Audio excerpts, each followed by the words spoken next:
Well, unbelievably, it seems like most of us will be having Zoom Seders again this year. And some of us have become experts, unwillingly perhaps, at the Zoom culture, how to spotlight, how to mute, how to unmute. I'm going to repeat this story of my dream that I've told before, but just because it relates to the transition of us coming back. I had a dream a few nights ago that we were back. We were back. We were in Bonai Shalom in this very sanctuary, and it was amazing. It was miraculous because the sanctuary was as full as I've ever seen it. There were hundreds of people there, and yet everybody was 6 feet apart because we knew that actually the virus hadn't really gone away, and we were trying to keep ourselves safe, and yet we were together, and everybody was so happy to be back together, and everybody was talking and schmoozing and reconnecting with people in person.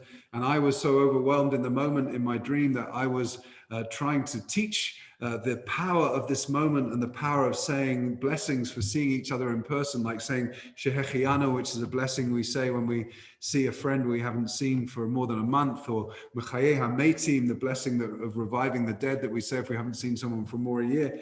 And I couldn't get a word in because everybody was talking. And so in my dream, I said, could you all please mute yourselves?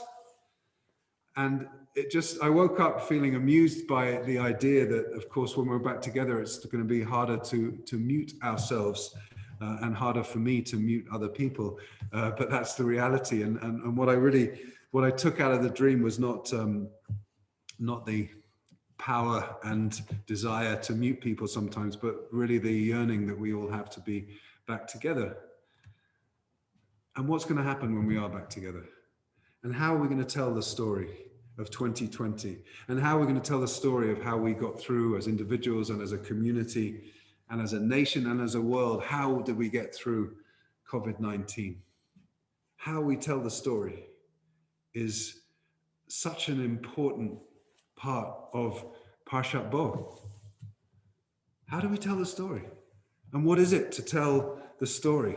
The amazing Nigerian writer called Ben Okri, who wrote an incredible little book that I've quoted from before called The Mystery Feast, which is really an invitation to storytellers of the magical art of what it means to tell a story. He says that a nation is shaped by the stories its children are told. A nation is sustained by the stories it tells itself. The good stories can liberate its potential or help it face the dragons of its evil. I'm going to read that again.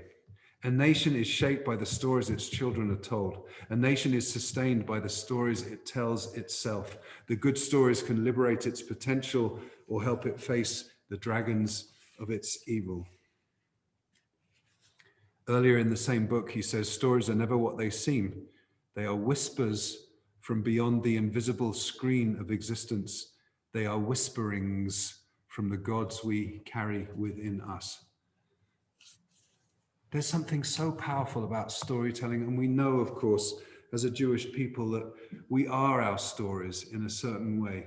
The way in which we tell our stories, the way in which we communicate and teach are held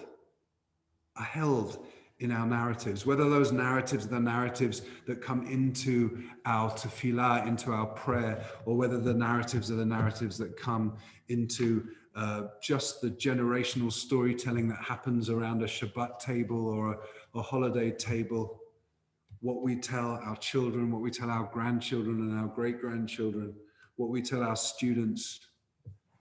And of course, there is no greater place for magical storytelling than the Pesach Seder, whose story we read in the Parsha today.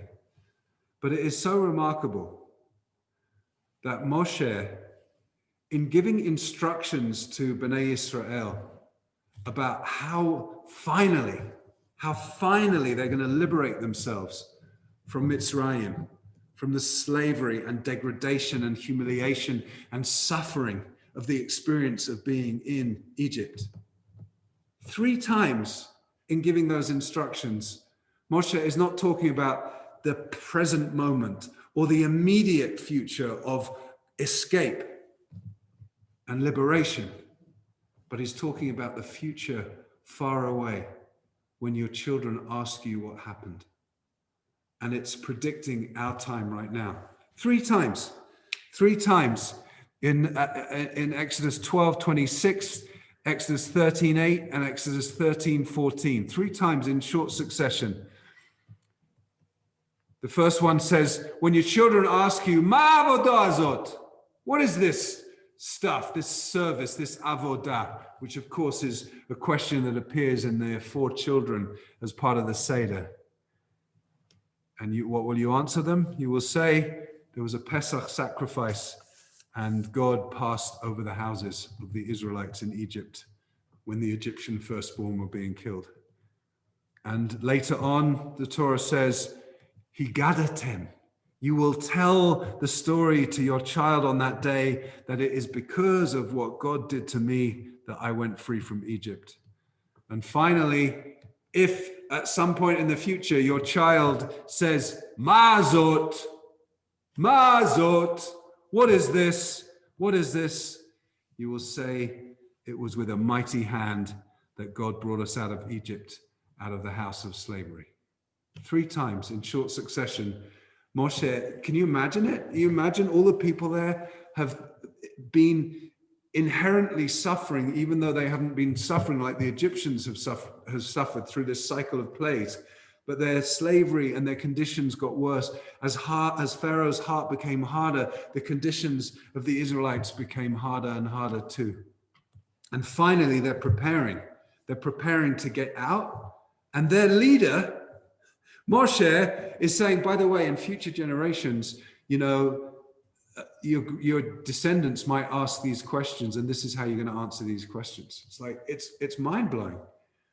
And Rabbi Lord Jonathan Sacks, who I've decided actually this morning, I'm going to quote from him every week during the year of his yahrzeit, seeing as I'm so inspired by the legacy that he left.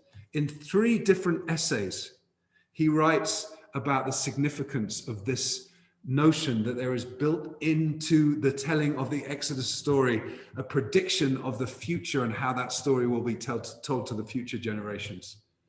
He talks about it in terms of education.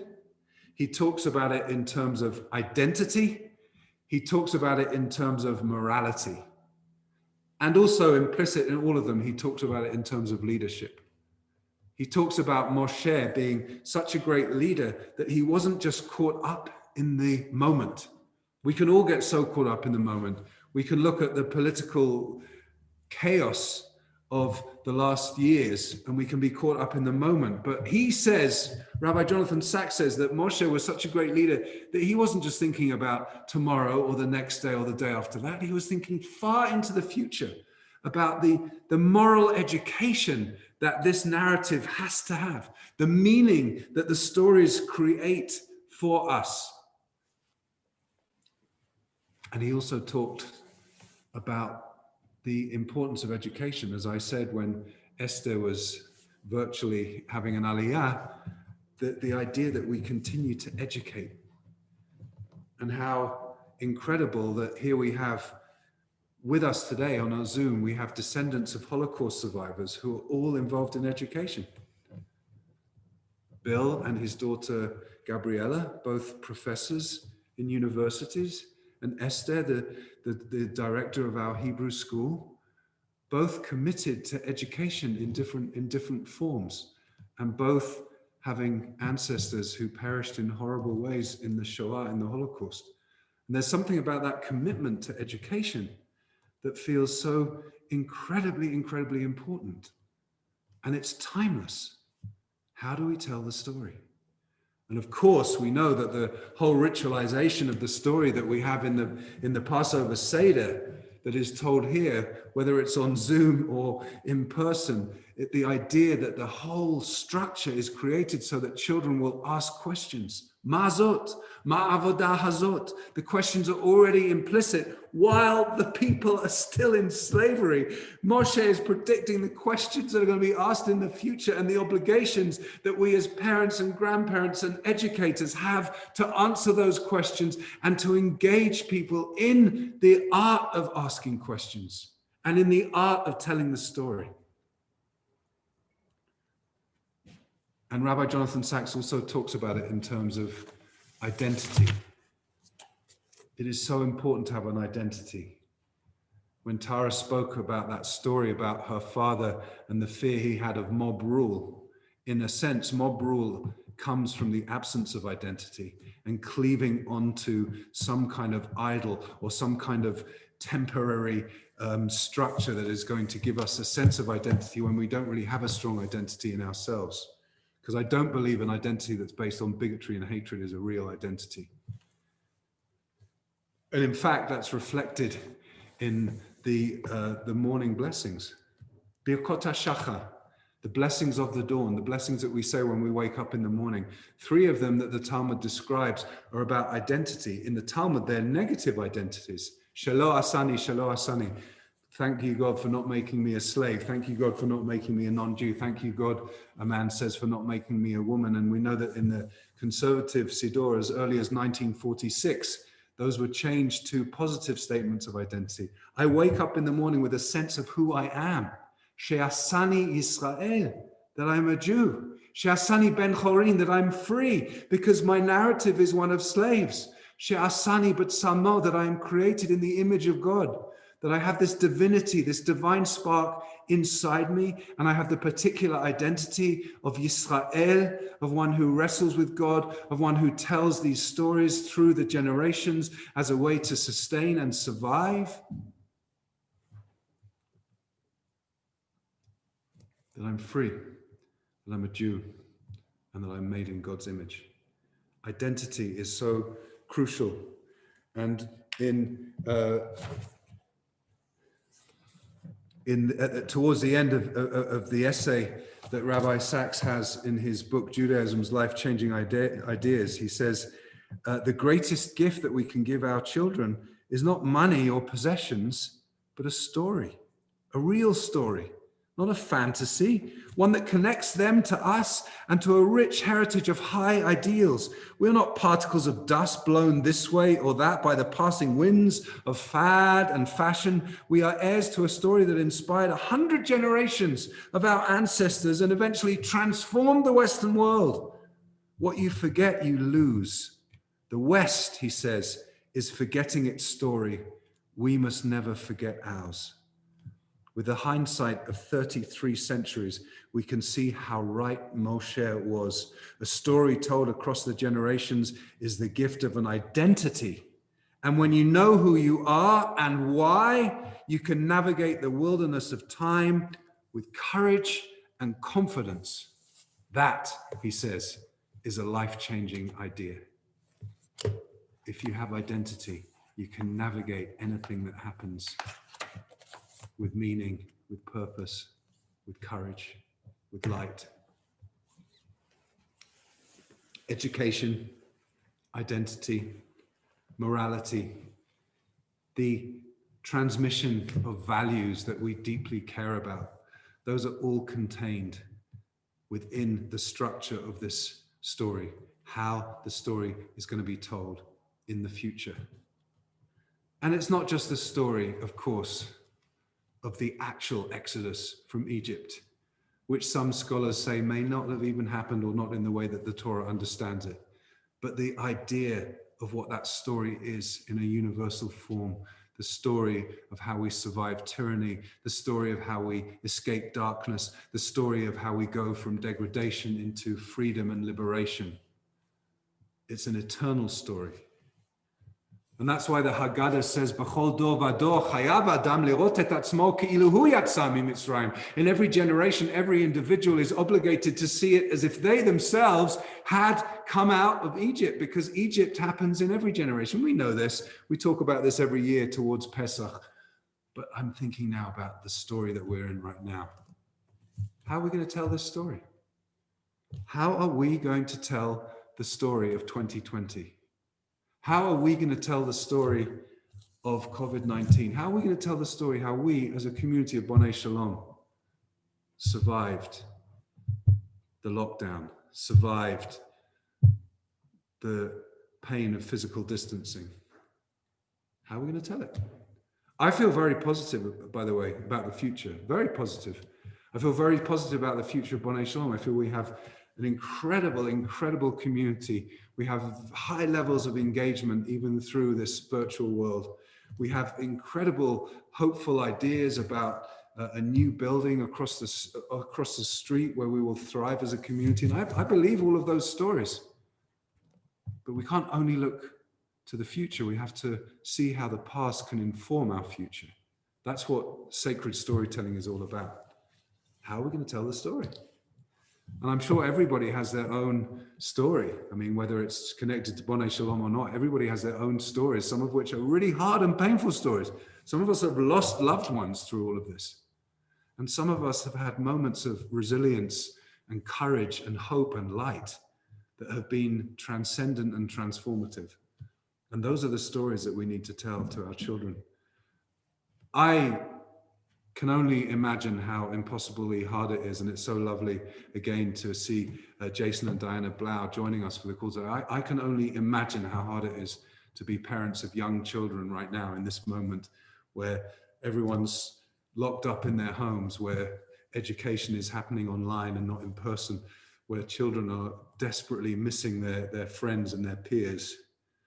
And yet the resilience of some of our educators, some of the stories that were told as part of the inauguration day, some of the stories that were told about frontline medical workers, some of the stories that were told about educators who've won awards for their creativity and resilience and fortitude in the way they have continued to inspire young minds and hearts with the power of their educational messages, even online, has just been so moving. I hope you've seen the same stories that I'm talking about in that inaugural ball, the online event that happened on the night of inauguration. Incredibly inspiring. We have to tell those stories. We as a community of Bonai Shalom, we as individual families, we as individuals, even who live alone, there are so many stories that we tell.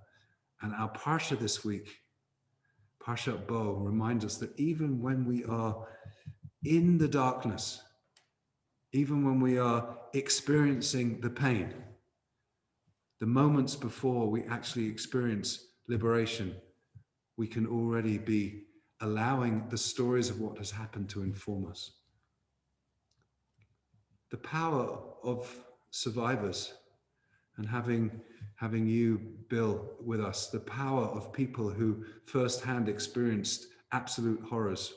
And we know that the story of the Shoah, the story of the Holocaust, is our 20th century Mitzrayim that the Jewish people tell as their story. But when we have had the unbelievable privilege to be in the presence of people who've lived through that hell and who are willing to share with us their stories. That's what we're talking about. That's how we survive, is by allowing our collective stories to teach us, to continue to teach us about what it means to have identity, what it means to have moral courage, what it means to be committed to education, and also what it tells us about leadership, which is what Rabbi Sachs talks about so much. He says Judaism became the religion whose heroes were teachers and whose passion was study and the life of the mind. He talks about other cultures who built magnificent buildings that all over time were destroyed. But you can't destroy what's inside a person's mind. You can't destroy what's inside a person's heart. And we know this from the amazing writings of people like Erich Fromm and the resilience of survival.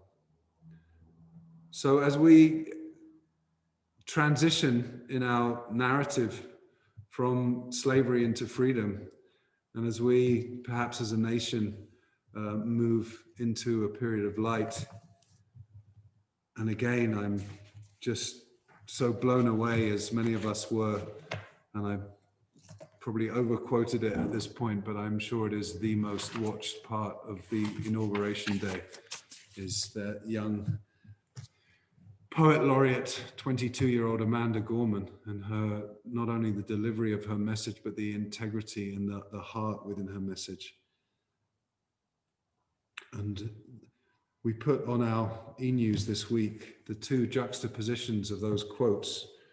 The piece from just before what we read in the Parsha, where it says there was a thick darkness throughout the land of Egypt. No person could see their brother or sister for 3 days. And that juxtaposed with the very end of Amanda Gorman's speech, where she says, there is always light if we are only brave enough to see it, if we are only brave enough to be it.